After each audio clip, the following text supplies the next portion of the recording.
नमस्कार दोस्तों, स्वागत है आप सबका एसकेसी डिफेंस एकेडमी में। कैसे हैं आप सब लोग? उम्मीद करता हूँ सब लोग बहुत ही बढ़िया होगा। मैं भी एकदम बढ़िया। तो जैसा कि आप लोगों को पता है, हम सब पढ़ रहे हैं मेडिवल हिस्ट्री। तो जो मैं पढ़ा रहा हूँ वो समझ में आ रहा होगा, मेरे को उम्मीद है ऐसे ही बहुत ही अच्छे से समझ में आ रहा होगा। अब मैं आज आपको जो टॉपिक पढ़ाने वाला हूँ वो है खिलजी डायनेस्टी। खिलजी डायनेस्टी आप सब जानते ही हैं, बहुत फेमस डायनेस्टी है। फेमस सिर्फ एक बंदे की वजह से है, क्योंकि अलाउद्दीन खिलजी। अलाउद्दीन खिलजी जिसने 1296 से लेकर 1316 तक अपना राज चलाया था भारत के अंदर। 20 साल का शासनकाल था। 20 साल के शासनकाल के अंदर इतनी सारी चीजें कर दी, उल्टी फुल्टी सीधी सादी, कि ये काफी फेमस राजा हो गया। ये जिसको मार के राजा बना अपने चाचा व अपने ससुर जलाउद्दीन खिलजी, उनका 6 साल का कार्यकाल रहा।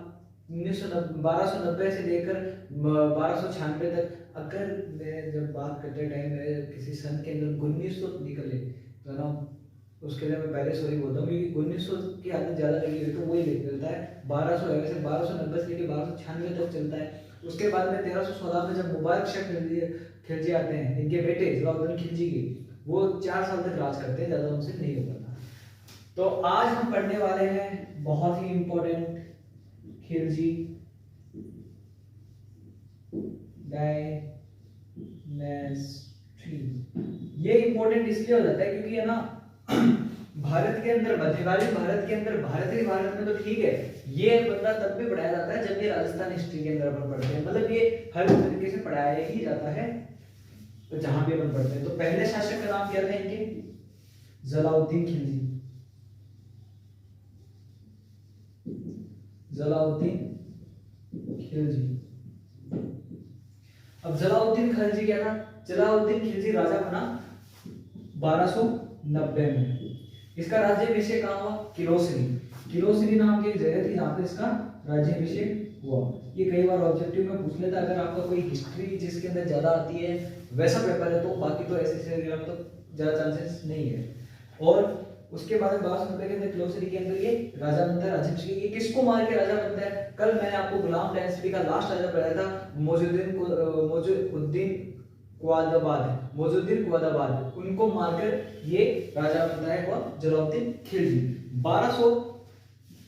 1290 से लेकर 1296 तक इनका शासन चला।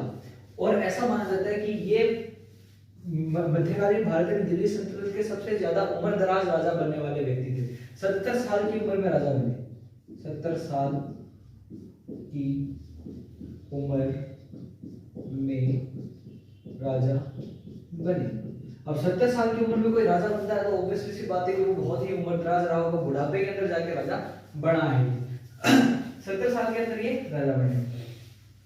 और उसके बाद में क्या माना जाता है कि जो अलाउद्दीन खिलजी था ना, वो इनके यहाँ पे ना काम करता था। वैसे इनका भतीजा भी था और एक योग्य सैनिक था, एक सैनिक के रूप में काम करता था। अलाउद्दीन खिलजी से ये इतना प्रभावित हुए कि इन्होंने अपनी बेटी भी उससे ब्याह दी। और है ना, बेटी बहने के बाद में ये अलाउद्दीन खिलजी का दामाद भी हो गया, ये उसके ससुर हो गए। अब होता क्या है कि जब धीरे धीरे इनके जब राज बढ़ रहे थे तो नॉर्थ में तो इनका पूरा राज था ही दिल्ली सल्तनत का, तो ये चाहते थे कि हम दक्षिण की ओर भी अपना झंडा फहराएं, अपना परचम ले रहा है। बट हुआ क्या, जब इन्होंने ना भेजा, किसको भेजा? अलाउद्दीन खिलजी जो कि इनका सबसे योग्य सैनिक था, उसको भेजा दक्षिण के अभियान पर। दक्षिण के अभियान पर भेजा तो सबसे पहले कहां पहुंचा? देवगिरी। देवगिरी के शासक थे। देवगिरी के शासक का नाम कौन से वंश का था? यादव वंश का। यादव वंश का राज था वहां पे। और यादव वंश का जो राजा है उसका नाम क्या था? यादव शासक रामचंद्र देव। रामचंद्र देव नाम के यादवों के शासक थे, जिसको किसने हरा दिया था? अलाउद्दीन खिलजी ने हरा दिया था। और उसके बाद में जब दक्षिण का मिशन पूरा करके आता अलाउद्दीन खिलजी, उसके बाद में जलालुद्दीन खिलजी की हत्या कर दिया। अब अपन आते हैं मैं जलालुद्दीन खिलजी पे, क्योंकि ये पढ़ रहे थे, ये पढ़ लेते हैं। अलाउद्दीन खिलजी के बारे में तो बहुत सारी बातें है ही है। सबसे पहले इन्होंने काम क्या क्या किया? इन्होंने डिपार्टमेंट चलाया, दीवान ए वकूफ। ये जो डिपार्टमेंट था ये किस लिए था? Revenue and expenditure. Revenue and expenditure से आप समझ रहे हो कि पैसे का लेन देन व्यवहार था। और उसके बाद में बात करें दूसरा, तो इन्होंने ना निधि मोला की हत्या की थी। निधि मोला नाम के एक व्यक्ति थे जिसकी इसने हत्या करी।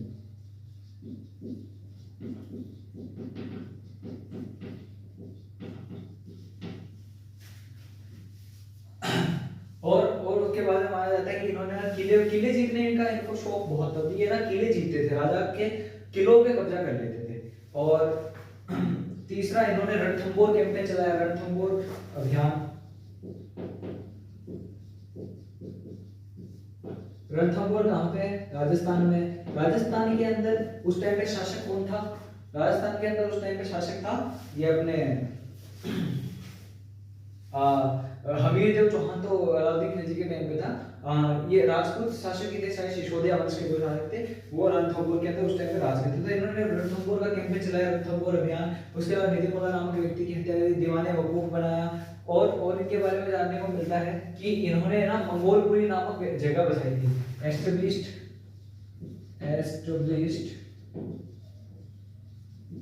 मंगोलपुरी। ठीक है। अब देखो बाद में लास्ट में इनकी क्या होती है? हत्या हो जाती है।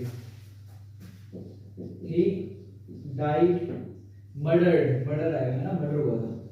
He murdered by his nephew. He murdered by his nephew Alauddin Khilji at Kadambakipur, Allahabad in 1296। Okay, देखो हैंडराइटिंग तो समझ नहीं आ रही पर एक एक पॉइंट मैं तुमको लिखा देता हूँ। सबसे पॉइंट क्या लिखा? जलालुद्दीन खिलजी 1290 के अंदर राजा बनता है। किसको हराकर राजा बनता है? गुलाम वंश के आशीष शासक मोइनुद्दीन क़ुवादाबाद को हराकर शासक बनता है। उसके बाद में 70 साल की उम्र में राजा बनने वाला पहला राजा था जो बुढ़ापे के अंदर राजा बना था। देवगिरी के शासक थे, उनके साथ इनकी सेना ने क्या किया था? युद्ध हुआ था। देवगिरी के शासक यादव वंश के रामचंद्र देव थे, उनको हरा दिया था। सैनिक कौन था उस टाइम पे जो लेके गया था?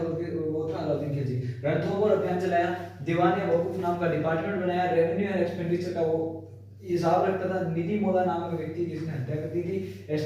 मंगोलपुरी नामक जगह की इन्होंने बसाया था, शहर बसाया था। He murdered by his Neiphiu, वो अपने भतीजे व दामाद अलाउद्दीन खिलजी के द्वारा मर्डर कर दिया जाता है, मारा जाता है 1296 के अंदर। अब चलते हैं आगे की ओर। अब आ जाते हैं जो मेन वाला है जिसके बारे में अपन पढ़ने वाले हैं, अलाउद्दीन खिलजी। तो बात करते हैं अलाउद्दीन खिलजी इतना महत्वपूर्ण क्यों हो जाता है।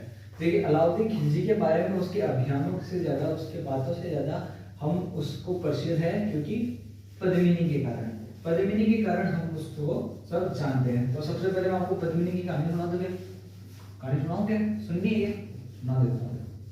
अलाउद्दीन खिलजी का माना जाता है कि राजस्थान पे अटैक किया, चित्तौड़ पे आक्रमण किया, उसका एकमात्र कारण पद्मिनी था, जबकि ये बिल्कुल गलत है। इतिहास के अंदर बिल्कुल ऐसा भी नहीं है कि किसी औरत के पीछे या फिर किसी रानी के पीछे, किसी महारानी के पीछे से अलाउद्दीन खिलजी ने उस टाइम पर अटैक किया था।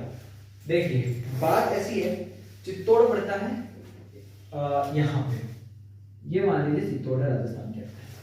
चित्तौड़ से बॉर्डर लगता है एमपी, चित्तौड़ से बॉर्डर लगता है नीचे की तरफ गुजरात, दिल्ली पड़ता है यहाँ पे, समझ गए। अब दिल्ली यहाँ पे है, दिल्ली पे मैं राजा हूं मान लीजिए आज।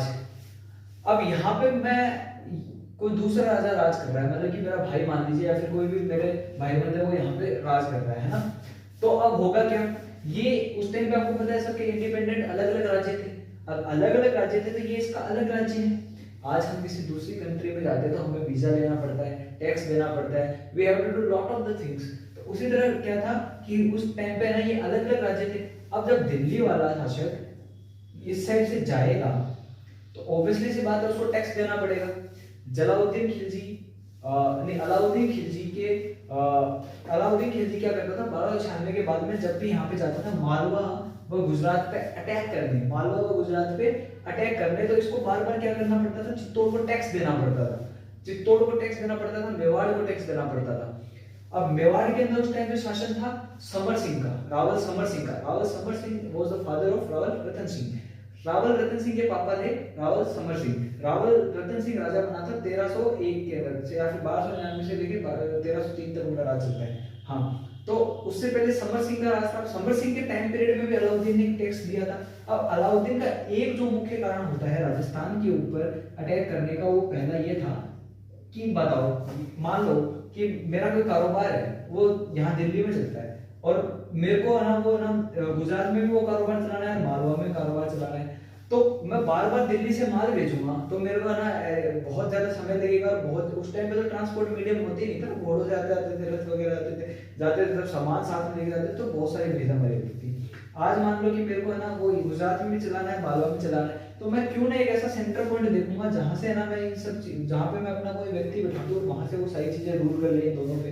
तो चित्तौड़ उस तरीके से भौगोलिक दृष्टि से भी ये बहुत ज्यादा इंपॉर्टेंट हो जाता है दिल्ली के शासक के लिए जीतने के लिए, क्योंकि चित्तौड़ उस टाइम में स्वतंत्र था, चित्तौड़ किसी का गुलाम नहीं था, इसीलिए उसने यहाँ पे अटैक किया। पहला कारण।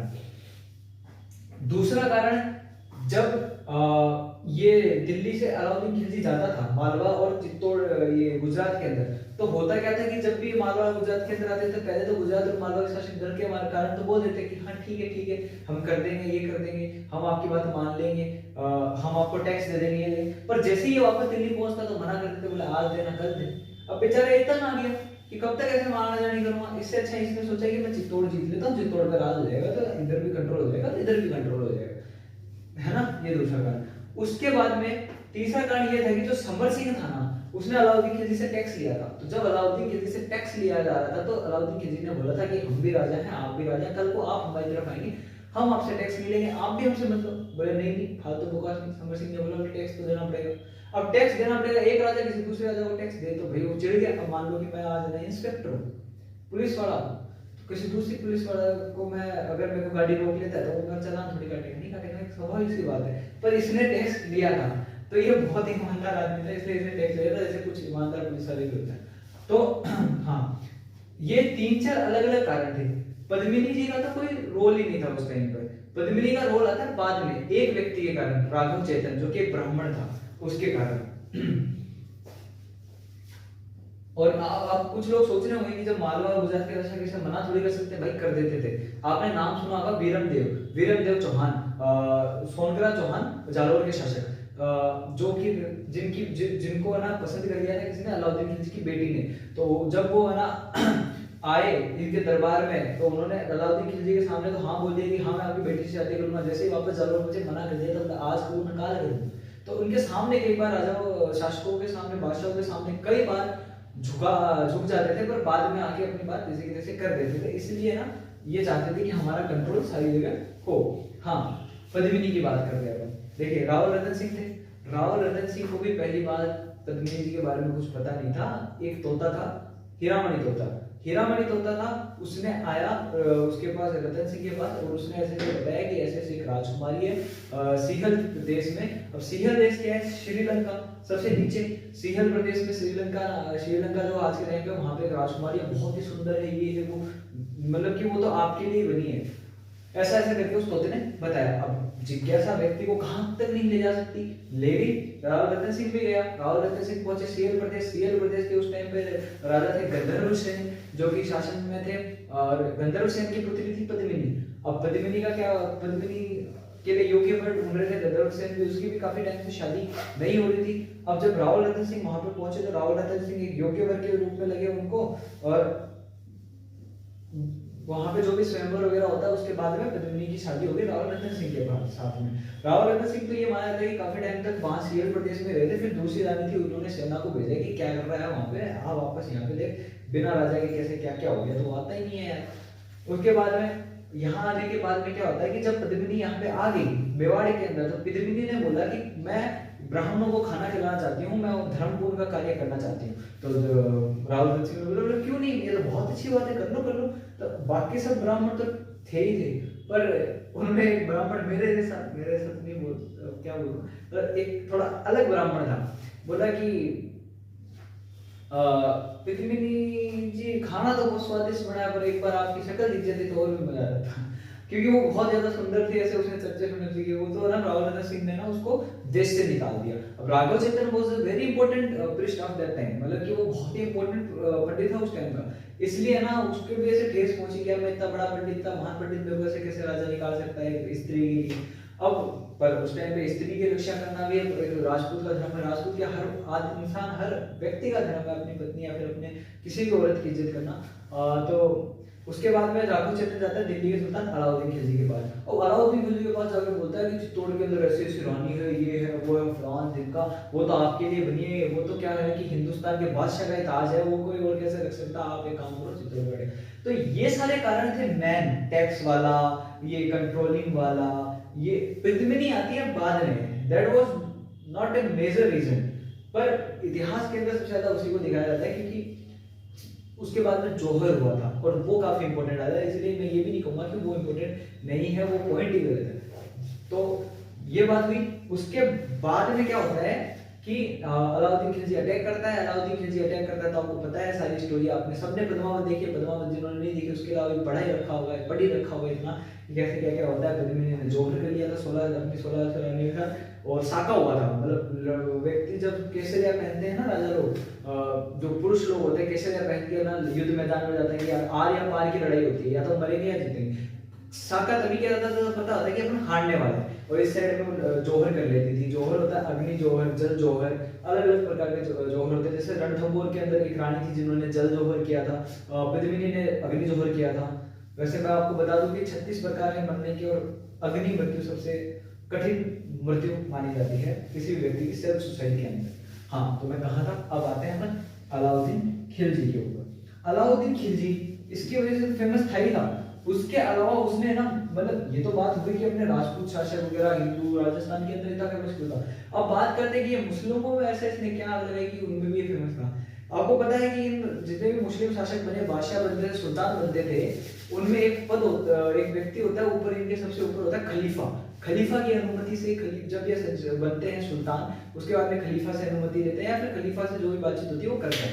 पर अलाउद्दीन ने कहा कि मैं खलीफा नहीं मानूंगा, मैं हूँ, मैं अकेला आदमी हूँ, मैं काम करूंगा, मेरे को काम करना है, जो भी करना है वो मैं करूंगा, मैं खुद सुल्तान हूँ, मुझे किसी खलीफा की अनुमति की आवश्यकता नहीं है। अब इस बात से बाकी सारे मुस्लिम राजा भी नाराज हुए कि यार ये तो अनादर कर रहा है खलीफा का। खलीफा सबसे बड़ा पद माना जाता है इस्लाम धर्म के अंदर किसी व्यक्ति का, तो इसलिए उसने खुदा के बराबर माना जाता है, मतलब खलीफा को ऐसा कुछ पढ़ा है मैंने, और बाकी कोई गलती हो तो कोई माफ करे। और उसके बाद में क्या होता है कि खलीफा के मना कर दिया था इसने, तो इस बात से बाकी राजा भी चिढ़ गए, और इसके जो खुद के लोग थे वो भी इससे चिढ़े बैठे थे क्योंकि ये अपने ससुर को मार के बना था। तो ना इसने बहुत सारे चेंजेस लाए थे, जैसे कि सबसे बड़ा चेंज ये था कि पहले स्थायी सेनाएं नहीं होती थी। पहले जो सेना आती थी ना वो ऐसे थी कि ना युद्ध के टाइम पे बुला लिया, किसी और राजा से ले ली, ऐसे।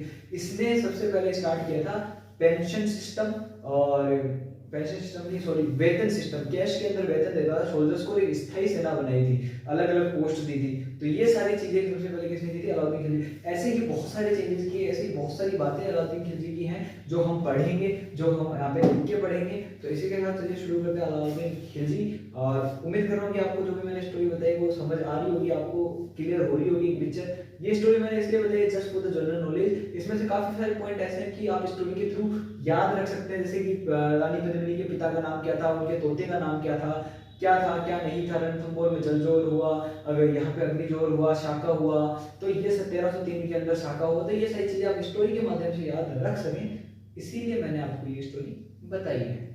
तो हुआ क्या कि मेरे को याद आ गया अभी कि एक लड़के ने कमेंट किया था कि सर आप थोड़ा धीरे बोला करें, तो इसलिए मेरे को याद आएगा, मैं वापस बहुत तेज बोल रहा हूँ, इसलिए मेरी स्पीड मैंने धीरे धीरे। तो अब हम पढ़ने वाले हैं अलाउद्दीन खिलजी। दो इसलिए लगाया, अलाउद्दीन खिलजी फर्स्ट है, अलाउद्दीन खिलजी सेकंड है। अलाउद्दीन खिलजी, अलाउद्दीन खिलजी। चलिए बात करते हैं अलाउद्दीन खिलजी की। अब अलाउद्दीन खिलजी के बारे में मैं बाकी स्टोरी तो आपको खूब बता सकता हूँ, बाकी इस व्यक्ति ने कार्य भी खूब किए थे। कार्य 20 साल के कार्यकाल को देखते हुए इसने बहुत सारे काम कर लिए, लड़ भी लिया, ये भी कर लिया, वो भी कर लिया, जानवर वैसा तो था ही, आपको बताइए। पहला नाम, पहला पॉइंट इनके बारे में जो मिलता है वो मैं यहाँ पे लिखता हूँ कि राजा कब से कब तक रहे। मैं यहाँ पे लिखता हूँ 1296 से लेकर 1316 तक, है ना। हाँ, अगली इनके नाम और क्या क्या मिलते हैं। He was also known by name of Sikandar द्वितीय। इसको सिकंदर सेकंड के नाम से भी जाना जाता था, हालांकि जाना क्यों जाता था, क्योंकि ये काफी जगह पे ना राज फैला रहा था ना, जिसका इसका रियल नेम क्या थे, real name of Alauddin Khilji was Ali, ये पहला नाम है अली मुर्शिद गुरशाह। ये इनके अलग अलग नाम मिलते हैं। वो सिकंदर से द्वितीय के नाम से जाना जाता था और रियल नेम था उनका अलाउद्दीन खिलजी का अली मुर्शिद या फिर गुरशाह के नाम से। जैसे कि आपको पता है कि मैंने तुम्हें अभी कहानी सुनाई है, तो ये तो थी मध्यकालीन भारत में जो कि ऐसी कहानियां मिल जाती हैं। बाकी अगर कभी आप राजस्थान की हिस्ट्री पढ़ोगे ना, उसमें अंदर तो है ही कहानियां, आप सारी हिस्ट्री कहानियों के माध्यम से समझेंगे। सन वन क्या क्या है ना, डजंट मैटर, आप वो भी पढ़ोगे वो भी आपको समझ में आएगी, बट ऑल द स्टोरी मतलब सारी कहानी है, कहानी से समझ में आएगी, पढ़ने में मजा आ जाता है। जिन लोगों को हिस्ट्री नहीं पसंद उन लोगों की एक अलग बात है, पर बता रहा हूँ कि आ जाती है समझ। उसके बाद में तीसरा पॉइंट इनके बारे में मिलता है, यहाँ पे जो मैं दिखाने वाला है वो मैं दिखा देता हूँ, उसके बाद मैं अलग अलग भी दिखाऊंगा। सबसे मोटे मोटे पॉइंट, कोइन चलाया था एक, he started a coin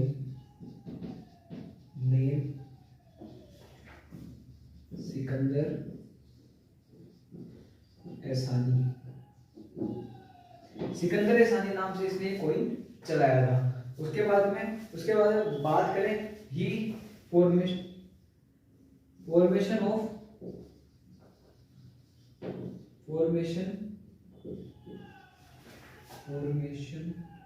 of standing army या परमानेंट आर्मी।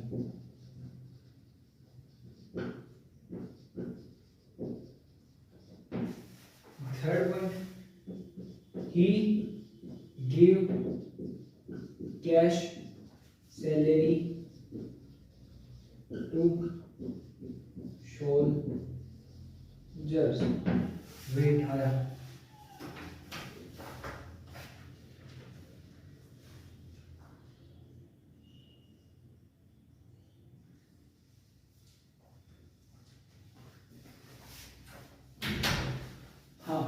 ही गिव कैश और सैलरी टू द सोल्जर। हमारे मार्केट की खत्म हो चुकी थी, इसलिए हम रिफिल करने के लिए ले आए।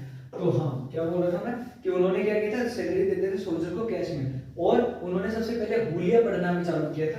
इनका हुलिया पढ़ने का मतलब ये नहीं कि उनका चेहरा पढ़ते थे, वो उनके आइडेंटिटी कार्ड्स बनाते थे। जैसे आज के टाइम पे हमारी आर्मी के अंदर हम देखते हैं कि जब भी हम आर्मी के रिक्रूटमेंट या फिर कुछ भी ऐसा करते हैं तो उसके अंदर बहुत सारी चीजें हमारी तिल, हमारी हाइट, हमारी बॉडी पे क्या बर्थ मार्क एंड ऑल, ये सारी चीजें देखी जाती है। तो ये सारी चीजें अलाउद्दीन खिलजी के टाइम भी सबसे पहले स्टार्ट हुई थी, उन्होंने हुलिया पढ़ना स्टार्ट किया था। तो आप कभी अगर जाएं जैसे किसी भी रिक्रूटमेंट में, जैसे कि हम काफी बार कई एग्जामों में सिलेक्ट होने के बाद भी जब मेडिकल के लिए जाते हैं या फिर आगे की प्रोसेस के लिए जाते हैं ना, जैसे मैं भी काफी 2-3 बार गया हूँ, तो बहुत सारी चीजें होती है वहां पे। तो वैसे ही हुलिया पढ़ना उसी चीज को बोलते हैं कि जो होता है ना, आइडेंटिटी कार्ड बना देते हैं एक टाइप से, मतलब every soldier had a different identity, every soldier had his different identity. चलिए आगे चलते हैं। सबसे पहले ये पॉइंट्स लिख लो, इसके बाद में मैं तुम्हें पॉइंट बना के अलग से ना हिंदी के अंदर सारी चीज समझा देता हूँ। He was also known by name of Sikandar to real name of Alauddin Khilji was Ali Murshid Khusrau. He started a coin named Sikandar Esani. Formation of standing army, permanent army. He gave cash salary to the soldiers.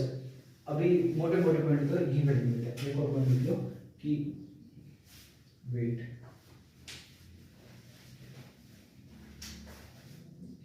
he started Hulia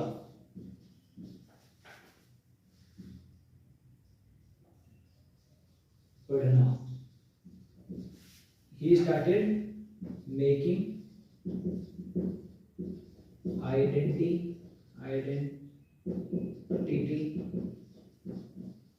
card of soldiers. ठीक है, ये सारे point हो गए. अब जो यहाँ पे और पॉइंट है वो मैं बताने वाला हूँ तुमको आगे. ये पॉइंट तुमने एक बार स्क्रीनशॉट ले लो इसका, जो तुम लिखना चाहो लिख लो. देखा जमाना सारा इश्क इबादत तेरा करम है मेरा तुझको. हाँ चलिए आगे की ओर. अलाउद्दीन खिलजी ने बैन किया था. बैन किया गया था और इसके कारण मैं आगे बताऊंगा तुम्हें. हाँ, ही बैन अल्कोहल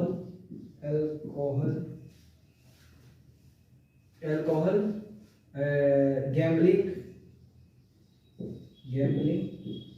बीफ, शराब जुआ मांस को बैन कर दिया था. और दूसरा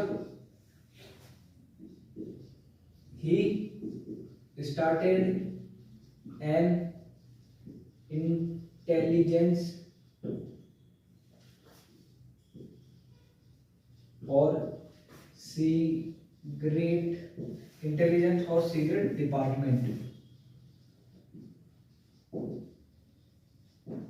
या फिर इसको अपन बोल सकते हैं सीक्रेट और इंटेलिजेंस डिपार्टमेंट.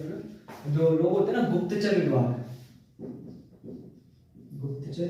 इसके माना जाता है कि इसके गुप्तचर विभाग बहुत ही बढ़िया थे. इसके बाद ऐसे ऐसे गुप्तचर थे, कहीं भी खबर हो कुछ भी हो वो बात इसको पता चल ही जाती थी. और ऐसा गुप्तचर की जरूरत इसको क्यों पड़ी? क्योंकि इसने ये अपने ससुर अपने चाचा को मारकर राजा बना था, इसलिए लोग इससे नाखुश थे. और इसने ना आर्मी परमानेंट वाला सिस्टम भी इसीलिए चलाया ताकि जो सोल्जर्स हैं वो जाए ना, पैसे के लालच में या फिर कैसे भी किसी भी लालच में वो यहाँ पर रुके रहे, इसके साथ लॉयल रहे. ठीक है, अब बात करते हैं आगे. इसके पास 4 खान थे, या फिर एक तो जो इसका खास जो इसको इसने दक्षिण अभियान में भेजा था, इसका नाम बताते हैं मलिक काफूर. मलिक काफूर इसकी कोर्ट के अंदर था. मलिक काफूर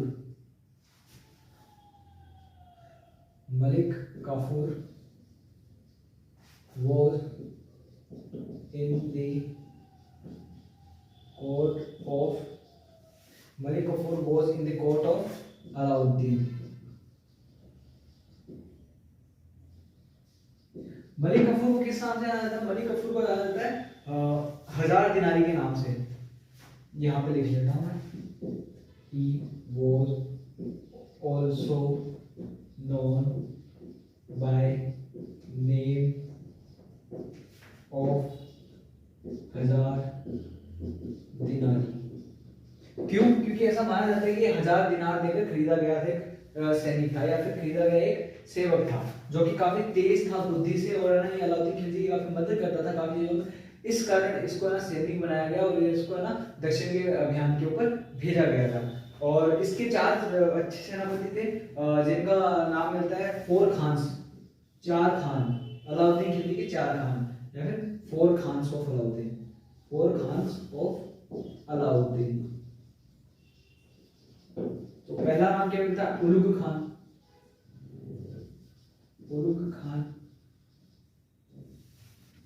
नुसरत खान, अल खान, और उलुग खान, नुसरत खान, अल खान, और चौथा नाम क्या? कर खान. हाँ जी, देखो यहाँ पे मैंने ऐसे ऐसे 4 नाम लिखे ताकि मैं नीचे ज़्यादा ना हो। He banned alcohol, gambling and the beef. He started an intelligence or secret department. Malik Kafur was in the court of Alauddin Khilji. He was known as by the name of 1000 dinari. एक point और लिख लो इसके बारे में, भाई साहब के बारे में यहाँ पे लिख देता हूँ। मलिक काफूर बाद में ऊपर ही लिख देता हूँ, अब इसको ऐसे फिनिश करने वाले। ये लिख लो कि इसके 4 खान का नाम क्या था, पूछ लेते हैं। उलुग खान, नुसरत खान, अल्प खान, जकर खान। कई बार तो ऐसे कॉम्बिनेशन में पूछ लेता है कि इनमें से कौन 4 अलाउद्दीन खिलजी के 4 खानों में थे, ऐसे करके, है ना। ये सारे क्वेश्चन ऑब्जेक्टिव में बन जाते हैं कई बार कि 1000 दिनारी क्यों कहा जाता था, बन जाते हैं, तो ये पढ़नी चाहिए। हाँ, मलिक काफूर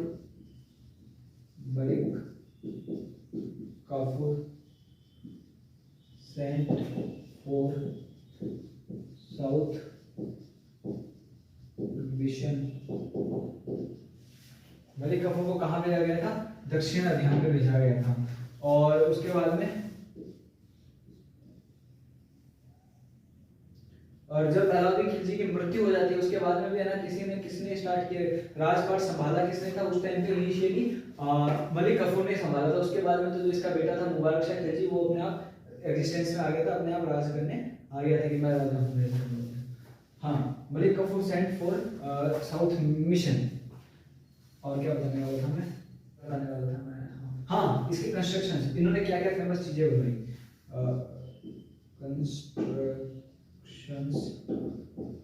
बाय अलाउद्दीन पहला, अलाई दरवाजा नाम का एक चीज थी, वो बनाई। दूसरा 1000 पिलर महल, 1000 स्तंभ महल बनवाया था। और तीसरा बनाया था सिराय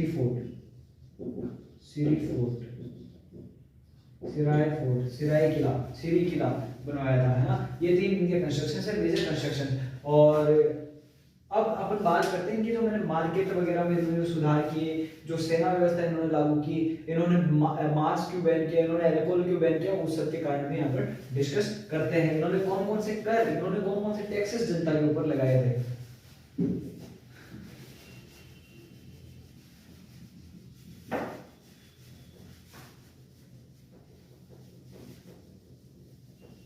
उन्होंने ना कुछ सिद्धांत दिए थे, अलग अलग सिद्धांत दिए। इनके सिद्धांत में सबसे पहला था राजत्व का सिद्धांत। राजत्व सिद्धांत के अंदर क्या आता है, इन्होंने खलीफा की अनुमति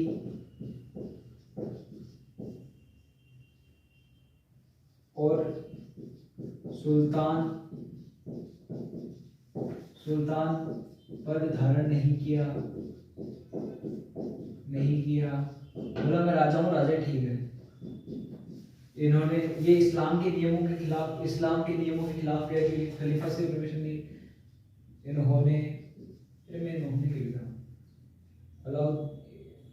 इस्लाम के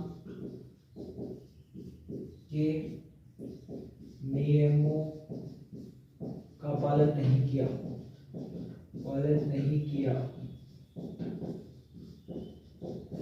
इस्लाम के नियमों का पालन नहीं किया। तीसरा, निरंकुश शासन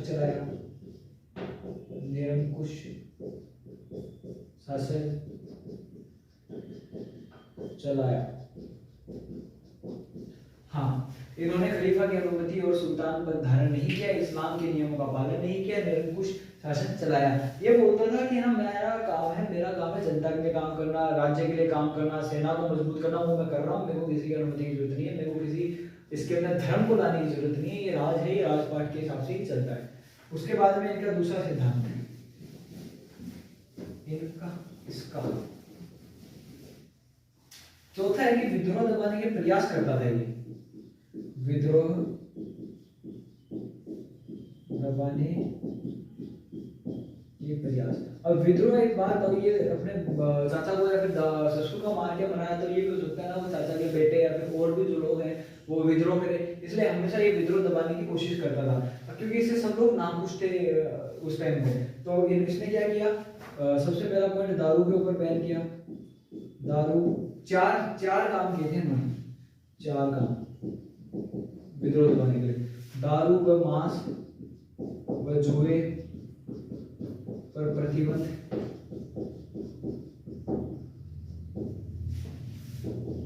दावतों का आयोजन प्रतिबंध,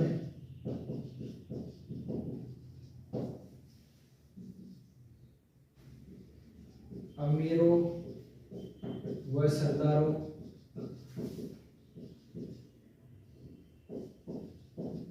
को दबाने के प्रयास और विवाह नहीं करने देता था।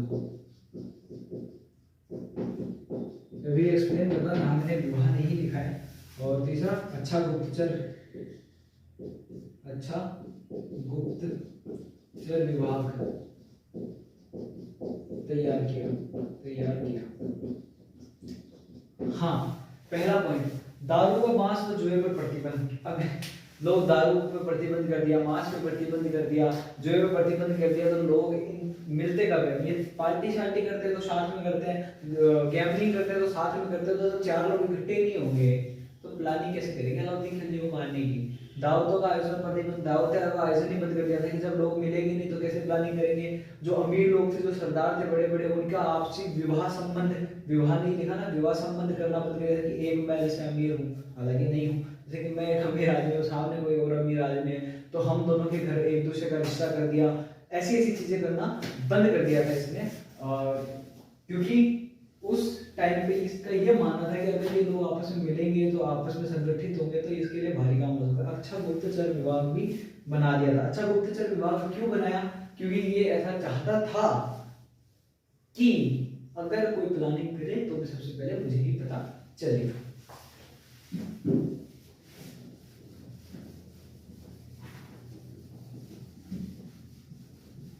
अब उसके बाद में क्या किया था इसने?